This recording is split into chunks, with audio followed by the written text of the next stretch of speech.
થી કર, પણ એ જ ચોરને સેવા કરવી અને રામ ભક્તને ચોર કહીને એને ખાવા દોડવું, આ તારી ભેદ વૃત્તિ છે. ભક્તિ માર્ગનું આપણું ત્રીજું વિઘ્ન છે માનવીની ભેદ બુદ્ધિ. અમુક માટે આમ, અમુક માટે આમ, જે આપણે ભેદ કરીએ છીએ એ ભક્તિનું ત્રીજું વિઘ્ન છે. રાવણની સેવા, રામ ભક્તને ચોર કહીને અટકાવવો, આ જે ભેદ કર્યો છે પહેલી રાક્ષસીએ, એ ભેદ બુદ્ધિનું પ્રતીક. બુદ્ધિ હંમેશા મસ્તકમાં રહે છે, એટલે હનુમાનજી આ રાક્ષસની ભેદ બુદ્ધિનો નાશ કરવા માટે એના મસ્તક ઉપર પ્રહાર કરે. આપણે ત્યાં સંતો માથા ઉપર હાથ મૂકે છે, એનો અર્થ એ છે ભેદ બુદ્ધિને અભેદી કરવાની વાત છે. મહાપુરુષોનો હાથ આપણે મસ્તક ઉપર મુકાવી, અમારી બુદ્ધિનું જે દ્વૈત છે, અમારી બુદ્ધિ જે ભેદી છે, वो અભેદી હો જાય. અમારી બુદ્ધિ સંત દ્વારા દીક્ષિત થઈ જાય.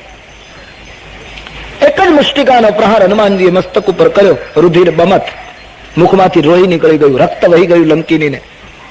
રક્ત નીકળી ગયું એનો અર્થ એમ થયો લંકીની વિરક્ત થઈ ગઈ, વિકૃતિ માત્ર નીકળી ગઈ અને પડી ગઈ. થોડી વાર પછી પાછી સંભાળીને ઉઠી. હનુમાનજીની સામે રાક્ષસીએ હાથ જોડ્યા, આપ રામદૂત છો? હનુમાનજીએ કહ્યું, કેમ ખાતરી થઈ ગઈ? હમણાં તો તું મને ચોર કહેતી હતી.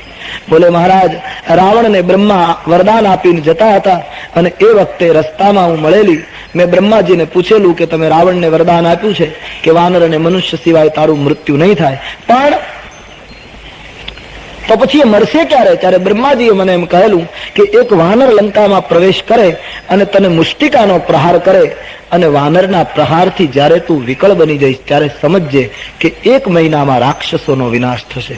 હનુમાનજી મહારાજ, મને એમ લાગે છે શુભ આરંભ તમે મારાથી કર્યો છે, હવે રાક્ષસોનો વિનાશ થશે એવું લાગે છે. બાપજી, મારી બુદ્ધિ અભેદી થઈ ગઈ. જે લંકીની હનુમાનજીમાં ચોર જોતી હતી એ લંકીની હનુમાનજીમાં સંતનું દર્શન કરવા લાગી. એક વસ્તુ સમજી લો, સામેની વ્યક્તિ ખોટી નથી હોતી, મારી તમારી દ્રષ્ટિ જ મને ને તમને ચોર કે સંતનું દર્શન કરાવે. સામેની વ્યક્તિ તો બરાબર હોય, આપણી દ્રષ્ટિનો ભેદ જ્યાં સુધી નથી તૂટતો ત્યાં સુધી સંતોમાં પણ આપણને ચોરનું દર્શન થશે. અને દ્રષ્ટિનો ભેદ તૂટ્યા પછી ખ્યાલ આવશે.